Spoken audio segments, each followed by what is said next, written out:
আন্নের এত পুটকিতে জলে কেন? একটু ওভার স্মার্ট। মেনে নিলাম বিলাসী জীবনযাপন, শিক্ষিত, হ্যাঁ আধুনিক, কিন্তু সুশিক্ষা সভ্যতা আপনাকে ছুতে পারেনি। ওরে বাপ রে বাপ।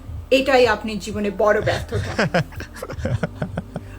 যেটা না হলে মানুষ সুন্দর হয় না। আচ্ছা আচ্ছা, এটা নিয়ে ট্রিগার। আমি ফেস দেখে অলরেডি বুঝে গেছি এখন কি হবে। সভ্যতা আমাকে ছুঁয়েও যেতে পারেনি। সভ্যতা আমার শোক আর না শোক তোর কি রে? হ্যাঁ, সভ্যতা নিয়ে তো ছোঁয়াছুঁই করতে হবে কেন? আচ্ছা ঠিক আছে, আমার বাপ মা আমার কিছু শিখে নাই, আন্নের এত পুটকিতে জলে কেন? আন্নের তো শিখাইছে, আন্নের সভ্যতা লইয়া অন্য আরেকজনের মানুষের ভিডিওতে গিয়ে কমেন্ট করেন ভালো মতো।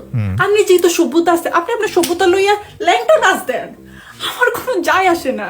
এরে সভ্যতা নিয়ে ল্যাংটা নাচ দেওয়া যায়। হুন হাওয়াটা আছে না, কাইটটা কাউয়ারে খাওয়াই দিমু তোর শালার পুত। আমি হোয়াট ইফ যদি ওর কাওয়া না থাকে তখন কি করবেন? হাওয়া কাটা কাওয়া জাস। রিক্সাওয়ালা গুলো আগে বড় হয়েছে, আমার লগে মুখ লাগাইতে কেন আসুস তোরা? কেন আসুস? আমি যদি গালিগালাজ দেওয়া শুরু করি, দেন আপু, দেন। পর বন্ধ করে দিব। কই এই মাইয়া বেশি গালাজ করে, দেন আপনি গালি। বেয়াদব রে, বেয়াদব বললে আপনার কি মনে হয়? হ্যাঁ বলবে যে oh my god what brand new information. আমি আমার ভাষা বই হারিয়ে ফেলেছি। আমি বেয়াদব আপনার আগে আরো 3 জন বেয়াদব বইলা ফেলাইছে, তার মানে আমি অলরেডি জানি আমি বেয়াদব। তো এটা আমার কাছে ব্র্যান্ড নিউ ইনফরমেশন না। True, তো true. আপনি